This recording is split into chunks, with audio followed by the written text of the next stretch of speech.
Bismillahirrahmanirrahim. Assalamualaikum warahmatullahi wabarakatuh. Ya, baik ya. Selamat datang buat Miss Adia dan juga Miss Reski ya, selaku BK. Terima kasih sudah menghadiri. Oke, untuk mempersingkat waktu kita mulai saja untuk pembelajarannya. Malam ini kita akan belajar tentang Isumboshi, ya, itu cerita legenda, cerita dongeng ya dari Jepang, Isumboshi. Pernah dengar mungkin ya, Miss Adia? Have you ever heard about Isumboshi? No. Jadi Isumboshi itu cerita tentang mirip-mirip kayak cerita Indonesia ya, kayak Maling Kundang, terus juga tentang Tangkuban Perahu. Nah, itu cerita-cerita legenda. So it's not a true story. Ya, tapi ada hikmahnya di situ. Oke, ini saya bagikan dulu absensi, nanti Miss dia bisa dicek ya. Oke, sekarang saya masuk aja ke cerita.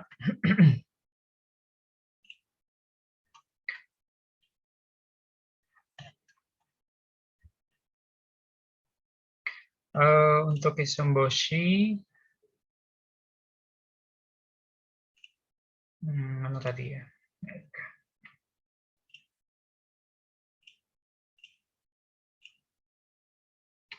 Oke, Miss Adia sudah terlihat ya?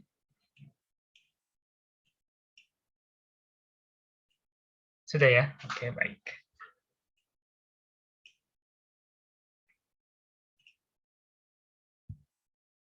Sebentar. Sepertinya ada kesalahan. Nah ini dia.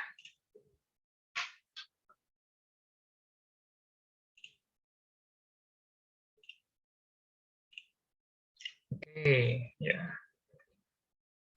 Talking about Isumboshi. Oh, oke, welcome Miss Chelsea.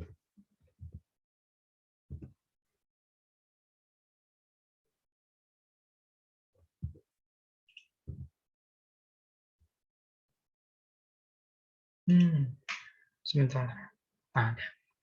Ada lemot.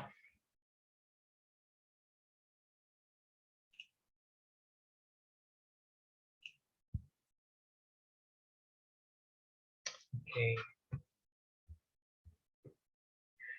Oke, untuk malam ini kita akan bahas tentang Isumboshi. Nah, di Isumboshi ini cerita seperti cerita sebelumnya ya, kita materi-materi sebelumnya tentang recount, tapi untuk Isumboshi karena ini cerita tentang legenda, so it's not the true story, so it will become narrative text and direct and indirect speech. Ya, teks naratif dan direct and indirect speech.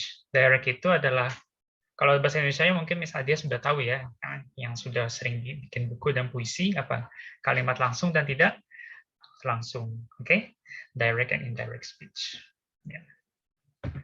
Oke, nah di sini kita akan bahas tentang table of content, ya apa aja sebenarnya yang dibahas dari narrative text. What is it? Oke, narrative text itu adalah we talk about the generic structure first, ya, the generic structure. Nah, generic structure ini adalah struktur. Kalau di recount text materi sebelumnya kita ada orientation, ada event, kemudian reorientation, ya kan? Nah, kalau di generic structure, nah, nanti kita akan bahas, ya. Kemudian juga ada direct and indirect speech, dan kemudian adalah the difference between direct and indirect speech. Ya, ini adalah table content kita. Yang pertama, apa sih naratif teks itu? Nah, have you read about Isumboshi? Nah, ini cerita Jepang ya. Jadi ini gambarnya teman-teman bisa lihat. Ya, you can see this. Nah, jadi ini cerita tentang orang kecil ya, orang kerdil yang kemudian lagi berkelana, kemudian ketemu dengan seorang putri kerajaan. Ya, dia naksir dan dia syaratnya dia harus jadi gede dulu. Badannya harus kembali normal dulu. Nah, baru dia bisa menikahi perempuan ini. Garis besarnya itu. Nah, Isumboshi yang tadi, what is the type of the text Isumboshi story? Nah, ceritanya itu adalah tentang apa namanya generic structure of text ya. Generic structure-nya itu adalah sebenarnya lebih ke cerita aja, jadi legenda. Oke, Miss Adia, boleh minta dibaca ya. Di sini ada cerita sedikit tentang Isumboshi. Okay, thank you, sir. Yeah. Once upon a time, there was an old couple who didn't have a child. They lived in a small house near a village forest. Please give us a child, they asked God every day. One day, from the household Shinto altar, they heard a cute cry. Wah, wah, a cute cry. Wah, wah, wah. They looked and saw a crying baby who looked just like a little finger. This child must be a gift from God. Thanks to God. We will call this child Isumboshi, they said. They raised Isumboshi with much care, but Isumboshi never grew bigger. Hey, Isumboshi, do you want to be eaten by a frog? Isumboshi was always being bullied by the children of the village and often went home feeling unhappy.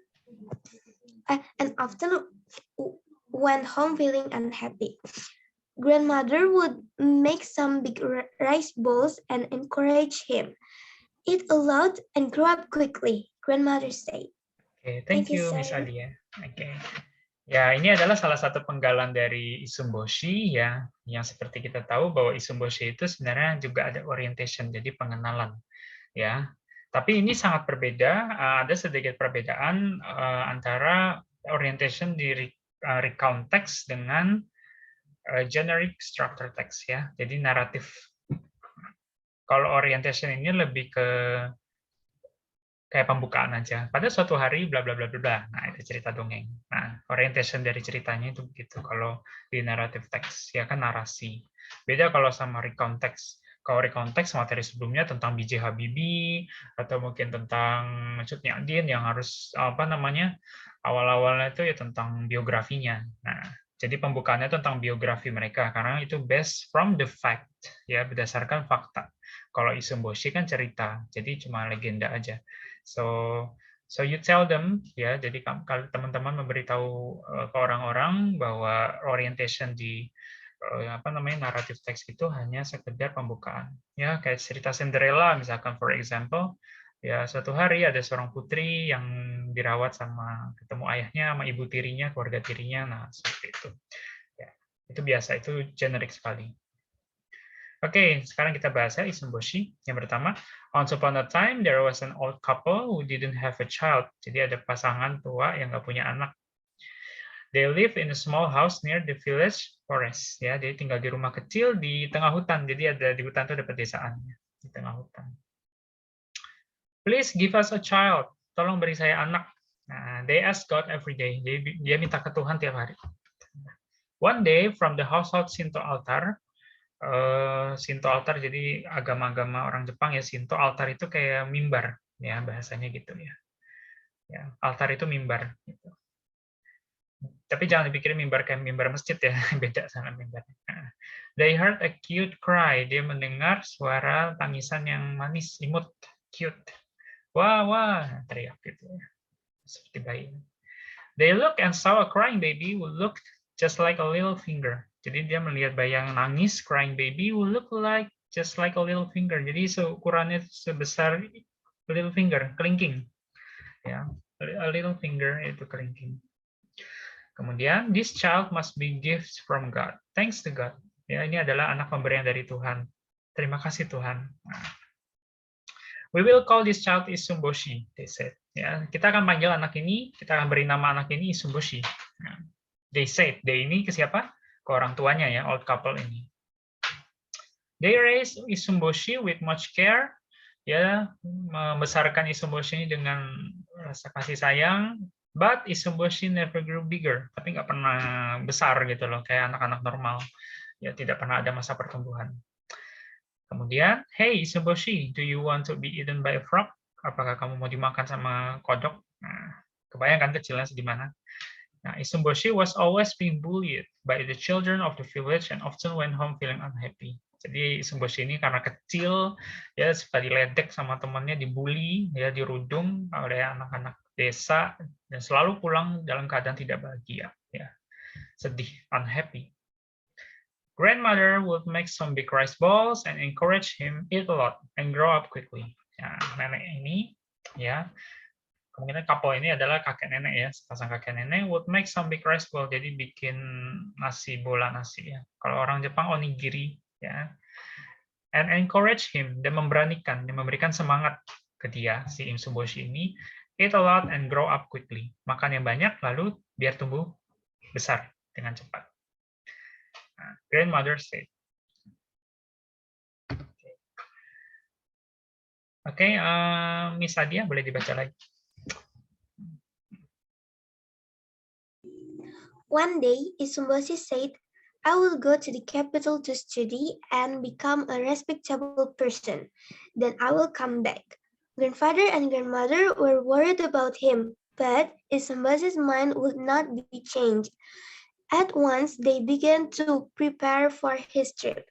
Isumboshi sheathed a needle sword in a straw case, put on a cap for a sage hat, and started out with a chopstick staff in high spirit. I am going now, Isumboshi said. Is he safe with such a small body? Grandfather and grandmother asked as they saw him off. Isumboshi went on the trip with a big wish in a small body. At last, Isumboshi reached the capital city and anchored under the bride. Then he climbed up to the railing and viewed the town. Sorry, sir. Thank you. Oke, thank you. Nah, di sini bisa dilihat, ini udah masuk ke ada orientation ya. Kalau di sini di narrative text ada orientation, nanti kalau masuk ke cerita tengahnya namanya complication. Nah, artinya apa? Ini udah memulai konflik, jadi alurnya ini sudah bisa dibilang pertualangannya. Nah, di setiap cerita-cerita dongeng, cerita-cerita legenda itu pasti ada petualangannya. Nah, itu masuk kategori complication. Kalau di recount text namanya event. Nah, event ya, atau main body-nya. Tapi kalau kita namanya complication kalau di naratif. Bedanya di situ, esensinya gitu. Biasanya kalau kalian teman-teman mau bikin cerita tentang naratif, cerita dongeng, bikinan karya teman-teman sendiri, harus dibagi. Biasanya kalau umumnya maksimal tuh 2 paragraf kalau orientation. Ya, jadi nggak terlalu panjang banget. Justru yang paling panjang inti ceritanya di complication. Nah, jadi benar-benar cerita sampai sebelum ke endingnya. Endingnya mau happy ending kah atau bad ending? Gitu. Nah, oke. One day, Isumboshi said, I will go to the capital to study and become a respectable person. Ya, so one day, suatu saat, Isumboshi said, Isumboshi berkata, saya akan pergi ke capital. Capital itu artinya kota ya, kota besar. Untuk belajar, to study and become a respectable person, akan menjadi orang yang dihormati, ya, orang yang terhormat. Then I will come back, dan saya akan kembali lagi. Grandfather and grandmother were worried about him. But Isumboshi's mind would not be changed. At once they began to prepare for his trip. Ya, grandfather and grandmother were worried. Jadi kakek dan neneknya ini khawatir tentang dia. Dianya ini adalah Isumboshi-nya. Tapi Isumboshi's mind, pikirannya Isumboshi itu tidak berubah, sudah tetap kekeh, itu bahasanya. At once they began to prepare for his trip. Nah, jadi orang tuanya ini, si grandfather dan grandmother, kakek neneknya mempersiapkan, membantu buat si Isumboshi untuk perjalanannya, his trip. Kemudian Isumboshi set a needle sword in a straw case, put on a cup for a sage hat, and started out with chopstick stuff in high spirit. I'm going now, Isumboshi said. Nah, Isumboshi said itu kayak semacam ini apa namanya, kayak sarung. Isumboshi itu sarung. Oke. Isumboshi set a needle sword in his straw case. Jadi shattered itu kayak sarung. Jadi kalau orang-orang tradisional itu kan suka pakai sarung ya, kayak dilipet gitu kayak orang jualan jamu itu. Nah, itu shattered itu. A needle sword. Nah, tapi sarungnya ini digunakan buat nyimpan needle sword. Jadi pedangnya. Tapi karena dia kecil jadi pedangnya kayak sebesar ukuran jarum. Nah, jadi ada istilahnya namanya needle sword. Nah, in a straw case. Di tempat case itu kayak tempatnya straw. Jadi tempat jerami. Karena dia kecil, jadi dimasukin ke tempat jerami aja, ukurannya kecil banget. Put on the cup for a sage hat. Jadi ditaruh di mangkok. Jadi dia itu menaruh dirinya di cup sebagai kayak cup itu ya, kayak cangkir for a sage head. Sage head itu topi jerami, ya. Sage head itu topi jerami, ya. And start out with the chopstick stuff, dan juga dengan chopstick, ya. Apa itu chopstick? Ya ini ya. Kalau makan pakai apa namanya? Misalnya you know chopstick?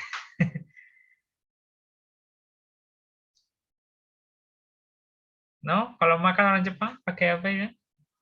Chopstick. Sumpit. Yes, sumpit. Chopstick itu sumpitnya, dengan sumpitnya. In high spirit, dengan semangat yang tinggi. Nah, I'm going now, dia bilang. Isumboshi said. Nah, kemudian orang tuanya nanya nih, kakek neneknya, is he safe? Apa dia akan aman with such a small body, dengan tubuh yang kecil ini? Nah, grandfather and grandmother as they saw him off. Ya, jadi dia ngomong kayak gini, kayak bergumam itu pas dia udah pergi. Aduh, dia selamat gak ya? Gitu. Isumboshi went on the trip with a big wish in a small body. Isumboshi pergi berkelana ya trip dengan harapan yang besar di tubuh yang kecil, gitu, istilahnya gitu ya. At last, Isumboshi reached the capital city and anchored under the bridge. Ya, jadi akhirnya Isumboshi sampai di kota, capital city, kota besar, ibu kota, and anchored. Anchored itu berlabuh atau ya. Kalau kapal kan berlabuh ya, anchored under the bridge, di bawah jembatan. Bridge ya, bacanya jembatan. Then he climbed up to the railing and viewed the town. Climbed itu manjat, to the railing. Railing itu pagar, oke? Okay? Atau teralis juga bisa artinya. Tergantung bahasa kalian daerahnya. Tapi umumnya pagar, railing. And view the town, dan melihat kota. Oke, Miss Chelsea, are you there? Oh, yes, sir. Okay, Miss Chelsea, can you read the text? Okay. Isumboshi jumped at the demon and stabbed his eyes. The remaining demons were frightened. They ran away in great haste, but one demon who was left behind trembled while holding the magic hammer. Do you want me to stab your eyes too? Isumboshi asked. Please don't. This is the magic hammer that will grant you a wish. I give it to you, so please spare me. And saying this, he ran off and in a hurry. Thank you, Isumboshi. You have saved my life, the princess said. Princess, please wave this magic hammer and make a wish that I may become big, said Isumboshi. The princess waved it and asked, May Isumboshi become big? And then, strangely, before her eyes, Isumboshi began to grow. He grew into a nice young man. They went back to the palace, and the princess asked the king to let her marry Isumboshi.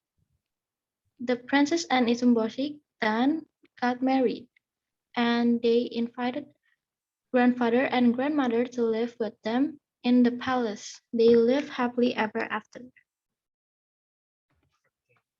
Thank you, Miss Chelsea ya.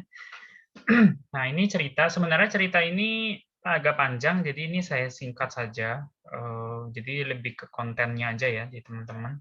Tadi kan sudah sebelumnya ada orientation, kemudian complication, itu adventure-nya, kemudian ada namanya resolution. Nah, resolution ini paragraf yang ini ya, dari awal Isumboshi sampai marry Isumboshi. Yang paragraf paling bawah, yang the princess and Isumboshi got married, itu masuk ke reorientation. Oke. Jadi kalau di recount text kan cuma 3 ya, ada apa namanya, ada orientation, kemudian event, kemudian reorientation. Tapi kalau di narrative text, so there's additional. Yang pertama ada orientation, it's the same, and the second is complication, so it's a story, ya, the main story-nya, cerita awalnya, perjalanannya, adventure-nya, petualangannya. Kemudian yang ketiga ada resolution. Resolution itu adalah solusi, jadi kayak bagaimana caranya dari complication itu diselesaikan. Nah, gitu. Ya, namanya cerita petualangan atau permasalahan harus diselesaikan. Nah, di narrative text dari sebuah cerita ya mau cerita hayalan teman-teman atau teman-teman suka bikin novel atau Harry Potter atau novel-novel banyak ya cerita. Atau itu sebenarnya masuknya narrative text, cuman dia lebih kompleks, dia bentuknya novel. Ya kalau ini kan cuma cerita sederhana. Ya kalau itu lebih berat lagi itu ya pembahasannya. Ya. Kemudian terakhir ada orientation ya penutup ya. Endingnya gimana nih? Happy ending, bad ending? Ya nggak harus happy ending kok ya. Kalau novel mungkin bisa lebih detail lagi ya. Kadang bisa kombinasi, ada bisa happy-nya, ada yang bisa juga sad-nya. Itu sudut pandang itu bermain nanti. Ya itu bukan pembahasan sekarang ya, terlalu detail. Oke, Isumboshi jumped at the demon and stabbed his eye. Ya, jadi Isumboshi ngelompat ke demonnya, ke setannya, ke iblisnya, and stab itu nusuk his eye, matanya, mata si demonnya, iblisnya. The remaining demons were frightened. Ya, remaining itu masa demon yang lain ya, masa iblis-iblis yang lain, musuh-musuh yang lain, were frightened, ketakutan. Nah, they ran away in great haste. Nah, mereka kabur. Jadi mereka si demonnya ini in great haste. Haste itu kayak terbirik-birik bahasanya ya. Gitu. But one demon who has left behind trembled while holding the magic hammer. Tapi ada satu demon nih, satu iblis, dia ketinggalan di belakang, trembled. Trembled itu artinya kayak ketakutan gitu ya. Gemetaran. Sambil memegang while holding the magic hammer, sambil megang kayak palu ajaib ya. Hammer itu palu ya. Kemudian si Isumboshi nanya, do you want me to stab your eyes too? Kamu kayak ngancam gitu ya, kayak gertak. Kamu mau saya tusuk juga matanya gitu. Isumboshi bilang. Kemudian si demonnya bilang, please don't, tolong jangan. This is the magic hammer that will grant you a wish. Ini adalah palu ajaib yang akan mengabulkan semua keinginanmu. I give it to you. Saya akan berikan kamu. So please spare me. Spare itu kayak istilahnya rescue ya. Tolong selamatkan saya. Maksudnya jangan dibunuh. Permintaan jangan dibunuh. Please spare me. Nggak harus save ya. Please save me. Tapi spare me juga bisa.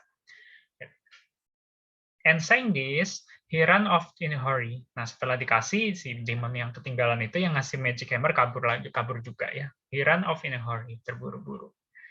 Thank you, Isumboshi. You have saved my life. The princess said. Nah, terima kasih, Isumboshi. Kamu telah menyelamatkan hidup saya. Si princess itu bilang.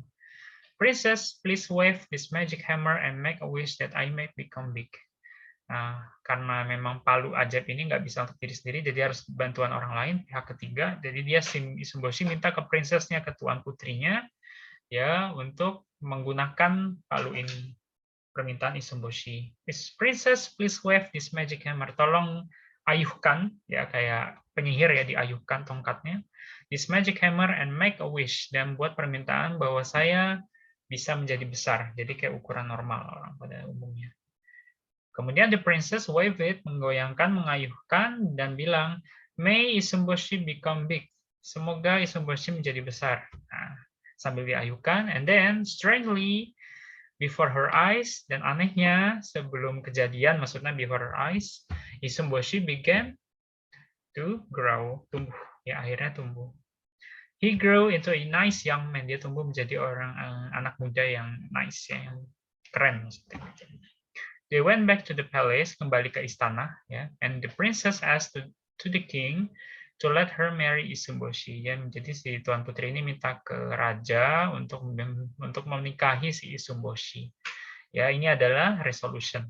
Kemudian endingnya gimana nih setelah resolution ini, solusinya?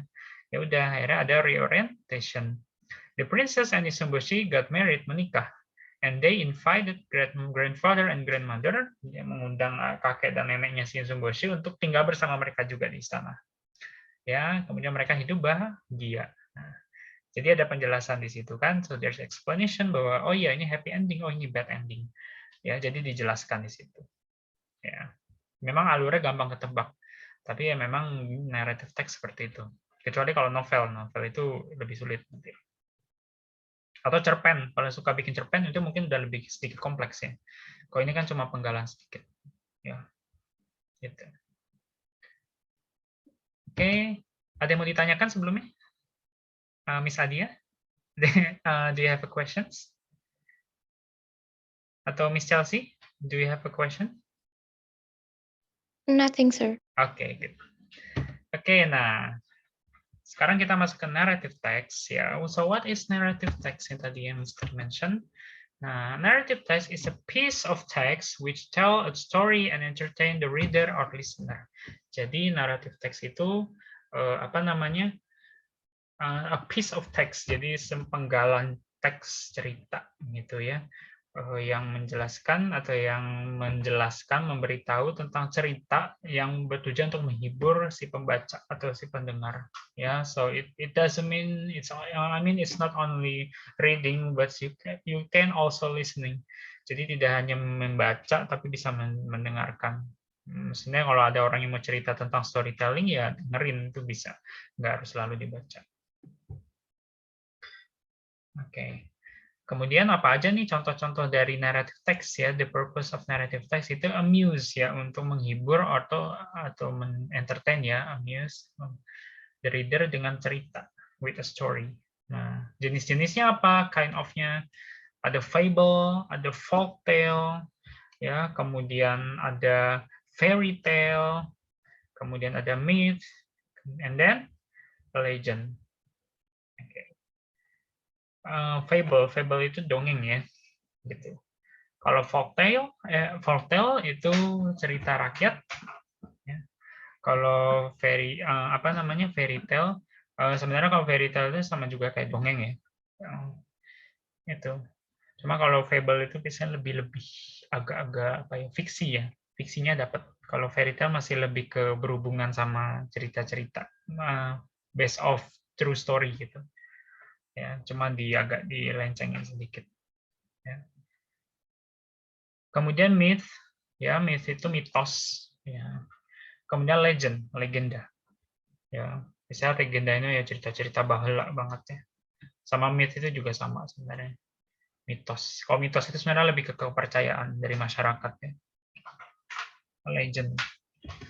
Kalau saya bilangnya kalau legend tuh belum cerita legenda itu udah pasti mitos ya. Tapi kalau mitos belum tentu cerita legenda. Selama Mister belajar tentang cerita naratif tuh gitu, belum tentu. Ya.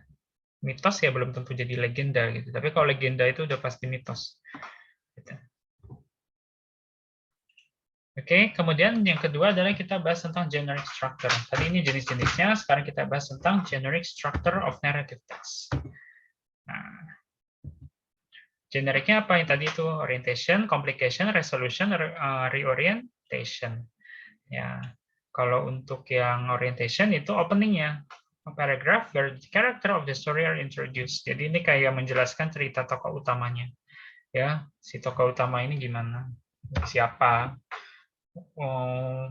Where they came from.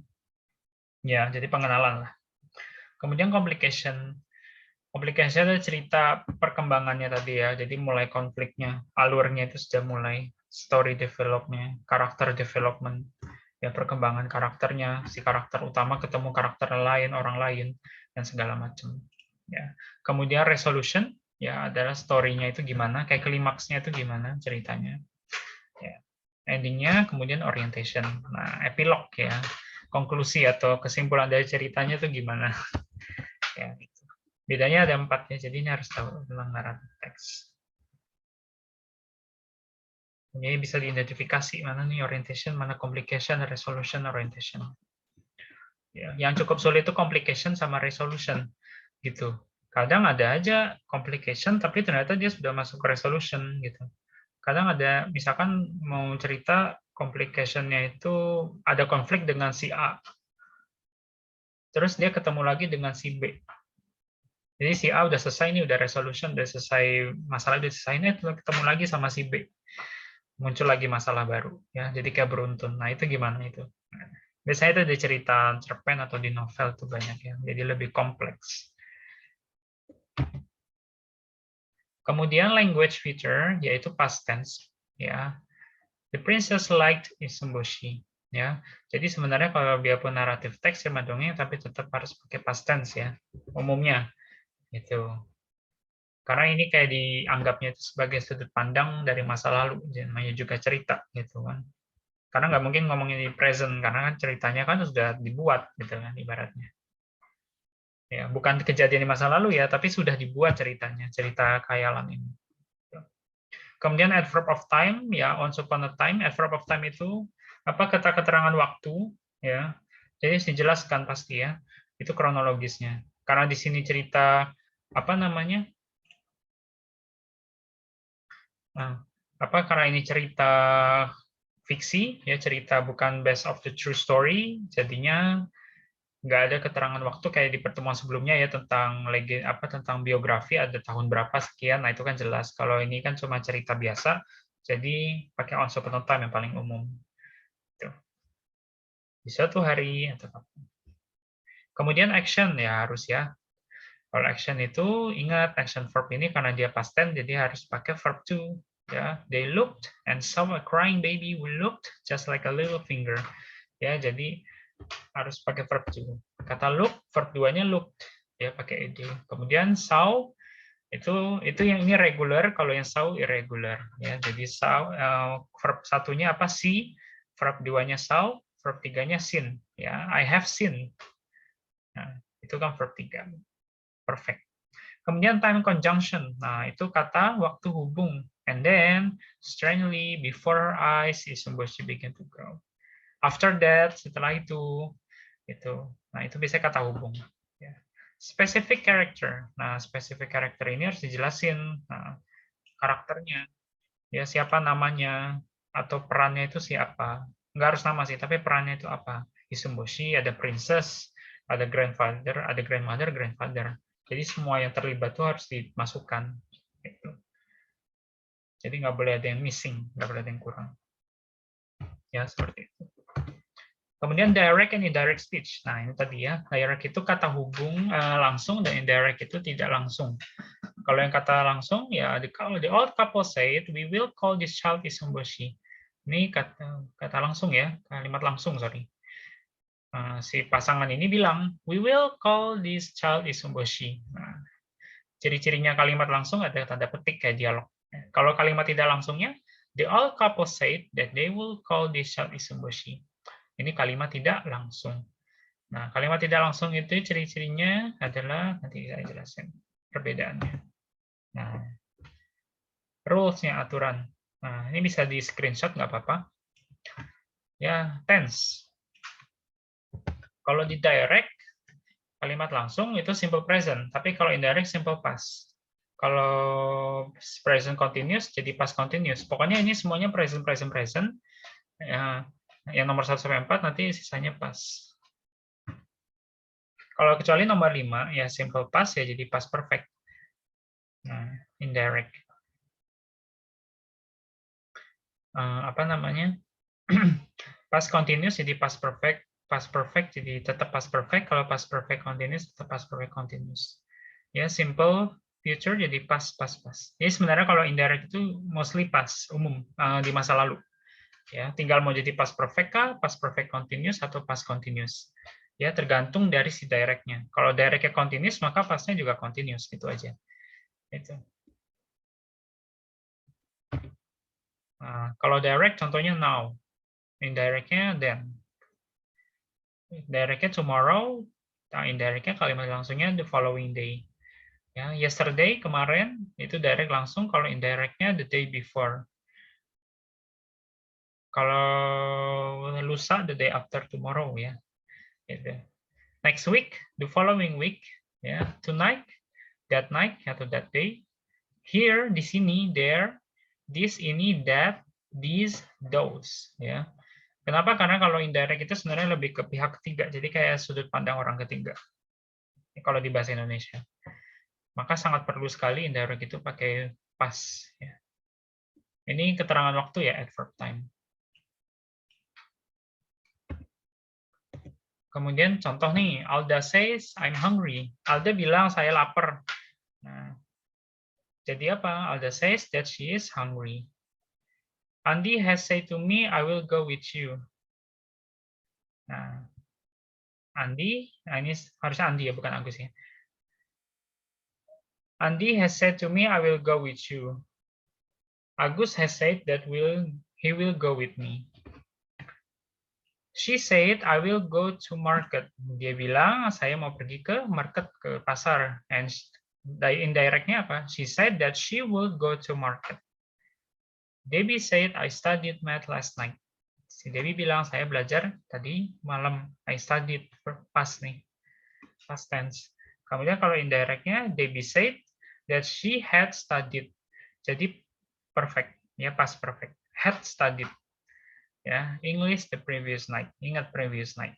Last night itu direct, kalau previous night sama juga kemarin malam, tapi versi kalimat tidak langsungnya. Ini memang harus dihafal sih sebenarnya. Ya, jadi mungkin tidak dihafal. Harus dibiasakan. Oke, that's it. Miss Elsie, mungkin ada yang mau ditanyakan? Sudah selesai. Ya, Miss Adia keluar ya. Gimana? Nggak ada, Sir. Oh, oke. Oke, kalau nggak ada, saya cukupkan sekian ya. Ini sudah selesai. Ini saya share ini ya, tadi Miss Elsie ketinggalan ya. Absensi. Sudah saya share di ini. Oke, kalau tidak ada, saya cukupkan sekian ya. Alhamdulillahirrahmanirrahim. Terima kasih untuk Miss Elsie dan juga Miss Reski atas kehadirannya, dan juga tadi Miss Adia keluar ya gara-gara gangguan sinyal. Nanti minta tolong untuk Miss Reski bisa mengkabari kalau sudah selesai ya materinya. Nanti kalau dari pihak Miss Adia mau bertanya bisa kabarin saya atau bisa menghubungi saya. Oke, kalau tidak ada, saya cukupkan sekian. Terima kasih. Wassalamualaikum warahmatullahi wabarakatuh. Ya, sampai jumpa untuk Miss Elsie, juga Miss Reski. See you on Friday ya. Minggu depan pertemuan terakhir. Jadi kita kuat-kuatin ya pertemuan kita. Oke, saya undur diri ya, teman-teman. Okay, thank you so much, sir. Iya, sama-sama. Terima kasih, Mister. Ya, sama-sama, Miss Reski.